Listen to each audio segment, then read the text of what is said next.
तो आओ बच्चों, आज 10वीं की हिंदी पाठ्य पुस्तक संचयन के दूसरे पाठ सपनों के से दिन पर बात करते हैं, जिसे गुरदयाल सिंह जी ने लिखा है।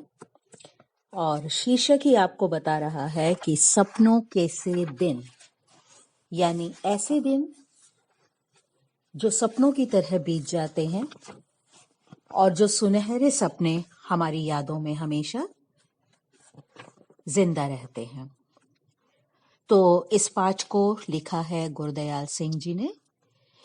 उनकी एक आत्मकथा थी जिसका कुछ अंश आपके पाठ्यक्रम में रखा गया है 10वीं में।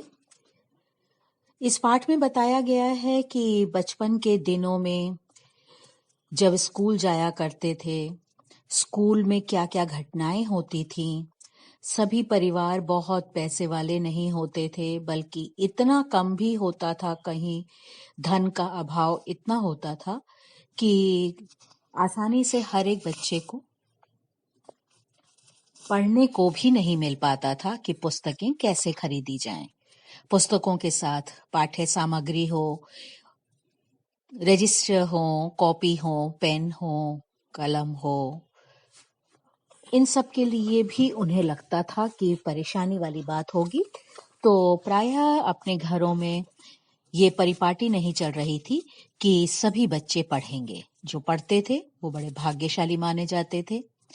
ऐसे गांव में रहा करते थे लेखक जहां कुछ लड़के पढ़ाई में रुचि रखते थे। अधिकांश बच्चे खेलने कूदने और अपने परिवार का जो चल रहा कारोबार है उसी में ही सोचते थे थोड़ा बहुत पढ़ लिया जाए ताकि दुकान में बैठकर उसे संभाला जा सके। कई बच्चे तो स्कूल कभी गए ही नहीं थे और कुछ ऐसे जो गए और बीच में ही उन्होंने पढ़ाई छोड़ दी। समय था दूसरे विश्व युद्ध का और उन दिनों चीजें बहुत महंगी हुआ करती थीं। पढ़ाई की चीजों में जितना दाम लगता था, जितना खर्च होता, उतने में तो एक सेर घी आ जाता। तो घर परिवार का गुजारा हो सकता था एक सेर घी से, तो एक बच्चे को पढ़ाई के लिए क्यों भेजा जाए, ऐसी भी मानसिकता उन लोगों की बन रही थी। परिवार के पहले लड़के थे जो स्कूल जा रहे थे। लेखक वे याद करते हैं अपने उस समय को जब सभी विद्यार्थी स्कूल को कैद समझा करते थे, जेल खाना समझा करते थे और कुछ एक ही बस बच्चे होते थे, लड़के होते थे जो खुशी खुशी स्कूल पढ़ने के लिए ही जाते थे। अपना खेल कूद याद रहता है कि कैसे सभी बच्चे खेलते समय उसमें खो जाते थे और अपने अपने घरों में किस तरह से लगातार खेलते रहने के कारण मार भी खाते थे। स्कूल से चुराए हुए अलियार के फूलों की याद आती है जिन्हें उन्होंने तोड़कर अपनी किताबों के अंदर रखा हुआ होता था। पूरे साल में 1-2 महीने ही कुछ पढ़ा करते थे। लंबी छुट्टियां हुआ करती थी और छुट्टियां जैसे आप लोगों की भी गर्मियों की छुट्टियां जब हुआ करती हैं प्रायः, तो 1.5 से 2 महीने की छुट्टियों में गृह कार्य भी मिलता था। और वो जो गृह कार्य है छुट्टियों में काम करने को मिल दिया तो जाता है, लेकिन बच्चे अक्सर उसे टालते रहते हैं। छुट्टियों का पूरा मजा लेना चाहते हैं, चाहे दादा दादी नाना नानी के पास जाएं, चाहे अपने गांव में जाकर मस्ती करें। तो जैसे जैसे स्कूल खुलने का समय आता वैसे वैसे याद आने लगती कि काम पड़ा है, उसे कैसे किया जाए। और जब याद आता तो लगता काम तो अब बहुत ज्यादा है, कैसे किया जाएगा। शुरू शुरू में लगता था ज्यादा काम है तो भी अगर थोड़ा थोड़ा किया जाएगा तो आसानी से हो जाएगा। लेकिन खेल और खाना पीना खेलना कूदने के लालच में समय बहुत आसानी से भागता चला जाता था और छुट्टियां जब कम रह जाती थीं तो याद आता था कि जाएंगे तो शिक्षकों की मार खानी पड़ेगी क्योंकि काम नहीं किया है।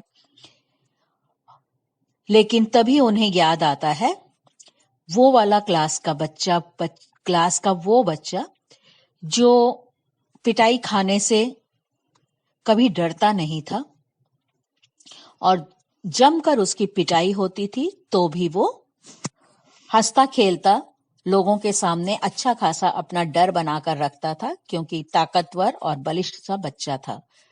तो जब हमारा बच्चा, लेखक को याद आता है, हमारे काम नहीं होता था, तो हमें वही बच्चा याद आता था जिसे हम ओमा कहकर पुकारा करते थे, और फिर हम छोड़ देते थे काम करना कि छोड़ो, क्या करना, खा लेंगे, मार ही तो पड़ेगी, ओमा भी तो खाता है हर बार मार। और खाल उधेड़ने वाली किसी स्थिति हो जाती थी, पर लालच खेल का अपने से दूर नहीं हो पाता था, तो उस पिटाई को ही हम स्वीकार कर लेते थे। स्कूल के वो दिन भी याद आते हैं लेखक को जब वो स्काउट में लेफ्ट राइट किया करते थे, और परेड के साथ साथ उनके पास किस तरीके से खाकी वर्दी उन्हें मिलती थी, बड़े बड़े जूते मिलते थे, मजबूत जूते होते थे, नित्य परेड के साथ साथ खाने पीने को मिलता था, और एक एहसास होता था वो वर्दी पहन के मानो हम एक फौजी हो गए हों। और उस समय ये चलन था कि जगह जगह जाकर इस बात के लिए उकसाया जाता था, उत्साहित किया जाता था और प्रोत्साहित किया जाता था कि ज्यादा से ज्यादा बच्चे फौज में आए, और वो तभी होगा जब उनका अभ्यास स्कूली स्तर पर हुआ होगा। तो इसीलिए उन्हें पोशाक मिलती थी, जूते मिलते थे, और घर में क्योंकि पैसों की तंगी के कारण बहुत आसानी से सारे कपड़े लत्ते जूते उपलब्ध नहीं हो पाते थे, तो बच्चे खुशी खुशी इसमें शामिल होने लगे, और एक अंदर से अनुभव भी होता था कि वाह, हम फौजी की तरह चल रहे हैं जब परेड में भाग लेते थे। तो ये सुनहरी यादें लेखक को अपने जीवन की याद हैं, और उन्हें वो याद करके वो समय याद करते हैं। साथ ही साथ उन्हें याद आता है कि कैसे सहपाठी उनके पीटी मास्टर से नफरत किया करते थे, और उनसे नफरत करने की वजह यही होती थी कि वो बहुत सख्त और अनुशासित किस्म के थे। कभी भी किसी के अनुशासनहीनता उन्हें बर्दाश्त नहीं होती थी बच्चों की।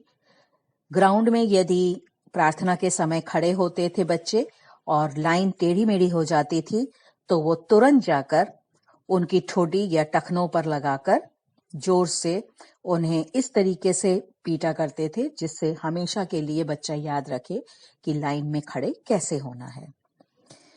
तो पीटी सर अपनी सख्ती के कारण नापसंद तो थे, लेकिन उनका अनुशासन जिस तरीके से बच्चों को रास्ते में ला रहा था, उससे वो उनकी कद्र भी करते थे, और कहीं ना कहीं वो उन्हें पसंद भी करते थे। और यदि कभी वो पीटी मास्टर कभी अनुशासित बच्चे को शाबाश कहकर उसकी पीठ पर हाथ रखते थे, तो वो बच्चा बहुत ही गर्व का अनुभव करता था, और ऐसे में उसे लगता था कि उनकी ये शाबाशी बाकी विषय पढ़ाने वाले शिक्षकों की गुड से कहीं बढ़कर है।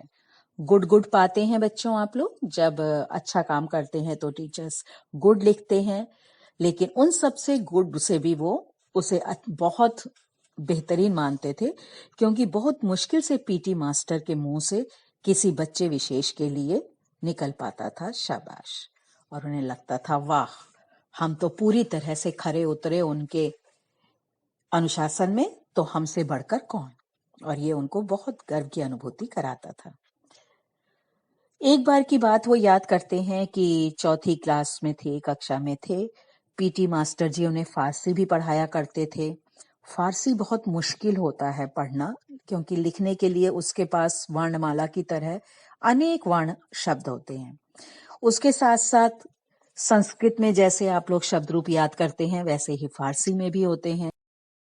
3 पीटी मास्टर जो फारसी पढ़ाते थे, उन्होंने बच्चों को कहा कि शब्द रूप याद करके आना। तो अगले दिन कक्षा में जब बच्चे पहुंचे तो सबने तो याद नहीं किया, कुछ एक ने ही याद किया था। जब सुनना शुरू किया, सुना नहीं पाए जो बच्चे, उन्हें मुर्गा बनाना शुरू कर दिया। मात्र चौथी कक्षा के बच्चे, और उन्हें मुर्गा बनाना शुरू कर दिया।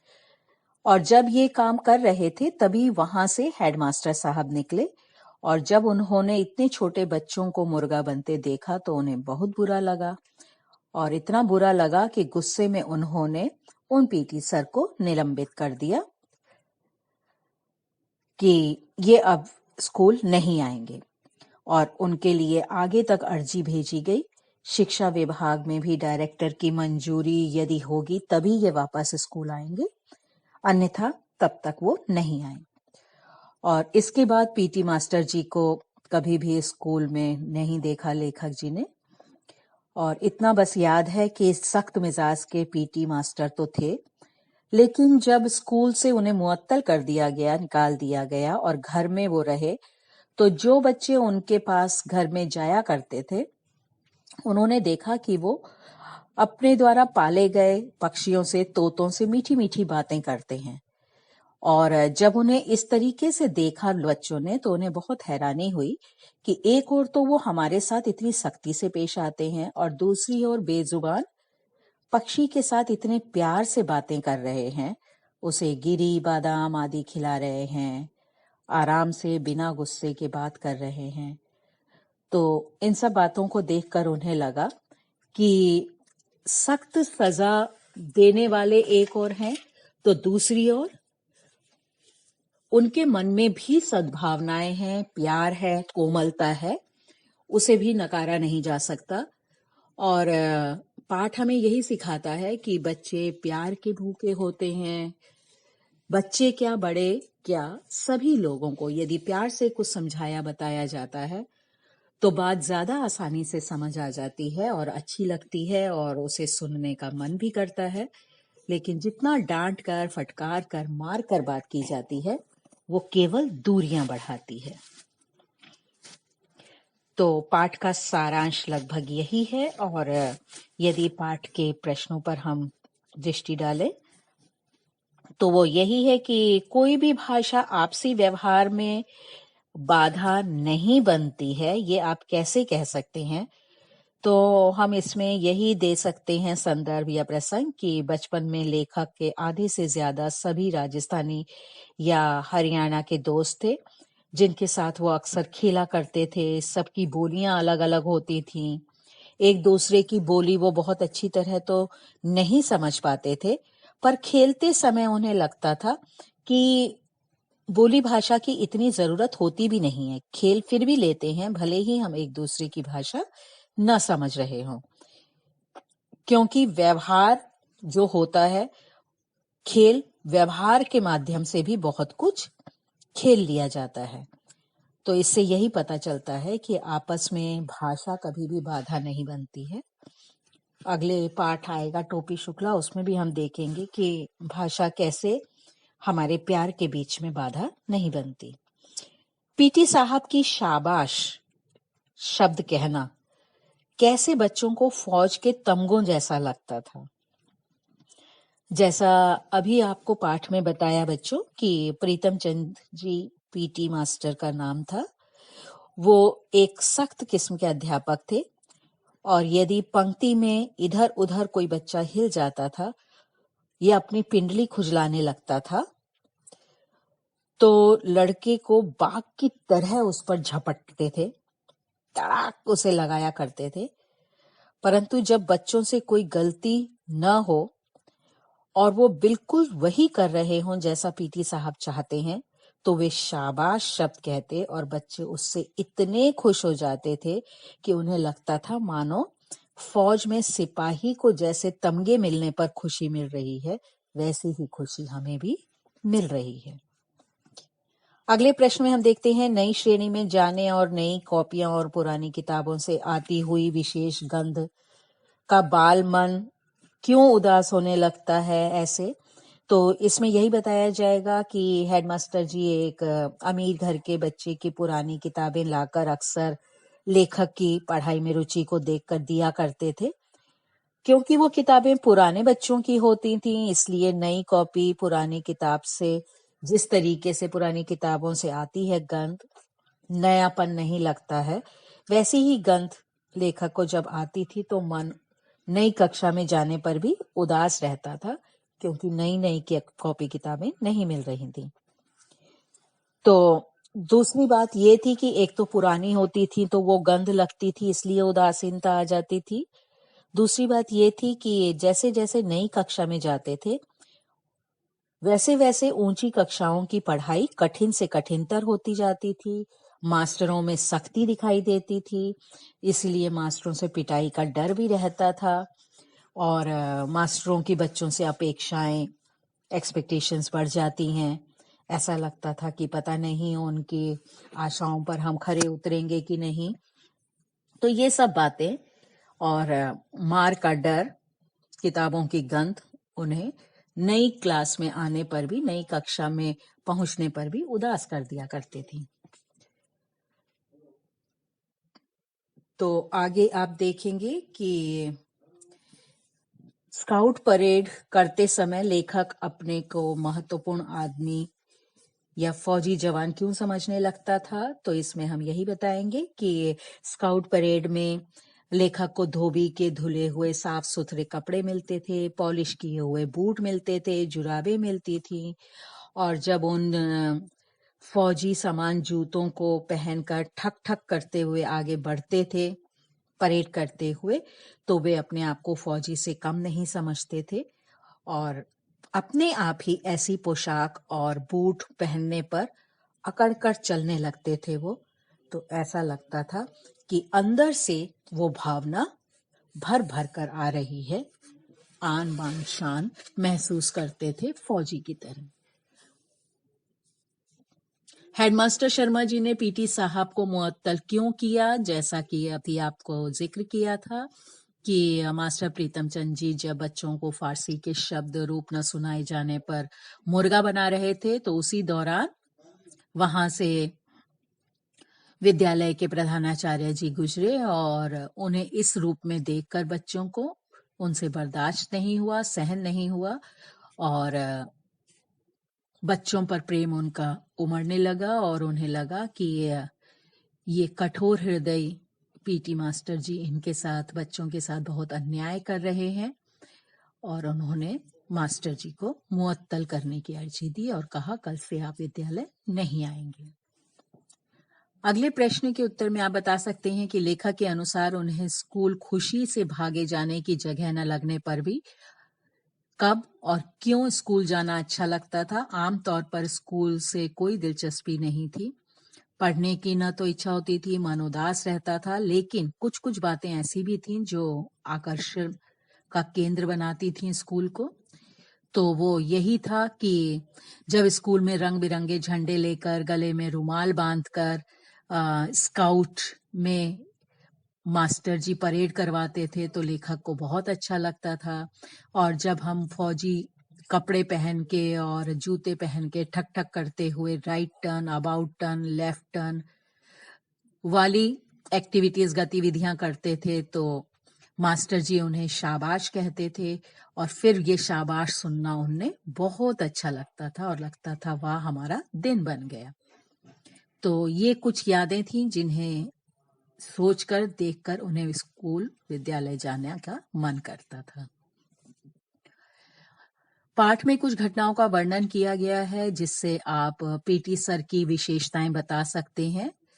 पाठ को जब आप बच्चों विस्तार से पढ़ोगे तो आप देखोगे उसमें बताया गया है कि पीटी सर शरीर से दुबले पतले थे, कद उनका ठिगना था, आंखें भूरी थीं, तेज नजर थी, खाकी वर्दी और लंबे जूते पहना करते थे, बहुत अनुशासन प्रिय व्यक्ति थे। बच्चे उनका कहना ना माने तो उनकी चमड़ी तक उधेड़ डालने वाली कहावत को वो चरितार्थ कर देते थे, दंडित करते थे। कठोर से कठोर स्वभाव के थे, निर्दयी माने जाते थे विद्यालय में। बाल खींचना, ठुड्डे मारना, खाल खींचना जैसे उनकी आदत बन गई थी। पर साथ ही साथ वे स्वाभिमानी बहुत थे, क्योंकि जब उन्हें इस नौकरी से निकाला गया तो हेड मास्टर जी के सामने जाकर वो गिड़गिड़ाए नहीं, नहीं मुझसे गलती हो गई, मुझे माफ कर दो, मुझे नौकरी से मत निकालो, ऐसा कुछ नहीं कहा। हेड मास्टर जी के कहते ही उन्होंने चुपचाप उनकी आज्ञा स्वीकार की और घर चले गए और उसके बाद वापस पलटकर विद्यालय नहीं आए। तो सारी विशेषताओं के साथ अगर हम उन्हें कमियां मानते हैं तो स्वाभिमानी होना उनका एक बहुत बड़ा विशेषता भी मानी जा सकती है। अनुशासन प्रियता भी विशेषता के अंतर्गत ही आएगा। तो अगला प्रश्न देखेंगे कि विद्यार्थियों को अनुशासन में रखने के लिए पाठ में अपनाई गई युक्तियों और वर्तमान में स्वीकृत मान्यताओं के संबंध में आपके यदि विचार पूछे जाते हैं तो आप बता सकते हैं कि पाठ में अनुशासन रखने के लिए कठोर दंड की बात की गई है, मारपीट जैसी युक्तियां अपनाई गई हैं। पहले समय में शिक्षा पद्धति में ये बातें की जाती थी, चलाई जाती थी, परंतु वर्तमान में आज की शिक्षा व्यवस्था में इन सब बातों को निंदनीय माना जाता है, स्वीकार नहीं किया जाता। और यदि इस तरह की हरकत करते हुए किसी शिक्षक को देखा जाता है और उसकी रिपोर्ट होती है तो उसको भारी दंड मिल सकता है। आजकल अध्यापकों को इस बात का प्रशिक्षण भी दिया जाता है कि बच्चों की भावनाओं को समझा जाए, उन पर शारीरिक जोर जबरदस्ती नहीं की जानी चाहिए। वो अगर काम नहीं कर रहे हैं, पढ़ नहीं रहे हैं तो उसके कारण को समझिए, उनके मन को समझिए, उनके हालातों को समझिए, उन्हें उनकी गलती का एहसास कराइए, उनके साथ दोस्ती का रिश्ता कायम कीजिए, माँ की तरह ममता बरसाकर उनके मन की बात को सुनिए, जानिए। अगर ऐसा हम सब करते हैं तो बच्चे स्कूल जाने से डरेंगे नहीं बल्कि खुशी खुशी आएंगे, क्योंकि उन्हें लगेगा कि वहां भी हमें परिवार जैसा माहौल, वातावरण मिल रहा है जहां हम खुलकर जी सकते हैं, सीख सकते हैं। अगले प्रश्न देख सकते हैं, हेडमास्टर की चपत, हल्का सा जो गाल पर वो थप्पड़ मारते थे। बच्चों को नमकीन पापड़ी सी इसीलिए लगती थी क्योंकि हेडमास्टर जी बहुत ही कोमल स्वभाव के थे और मधुर भाषी थे। 5वीं से 8वीं तक के बच्चों को अंग्रेजी पढ़ाया करते थे। गलती यदि बच्चों से हो जाती थी तो वो बहुत ज्यादा गुस्सा तो नहीं करते थे, बस गुस्से में जल्दी जल्दी अपनी पलकें झपकाने लगते थे और अपने हाथ से उंगलियों से हल्के से बच्चों के गाल पर मारकर उन्हें उनकी गलती का एहसास कराते थे। तो जो कमजोर शरीर वाले बच्चे भी होते थे वो सिर झुकाकर यदि मुंह नीचा करके हंस देते थे जब उन्हें हल्की सी ऐसी चपत उनके हाथों से मिलती थी। इसीलिए कहा गया है कि उनकी चपत नमकीन पापड़ी जैसी मजेदार लगती थी। तो उम्मीद है बच्चों कि आप इन तरह के पूछे जाने वाले सभी प्रश्नों के उत्तर आसानी से दे सकेंगे। एक बार पाठ को जरूर पढ़िएगा और अपने बचपन को याद करते हुए उसमें ऐसी क्या सुनहरी बातें थी उन्हें भी याद करिए और अपने बच्चों के साथ साझा करिए। अच्छा लगेगा आपको। धन्यवाद।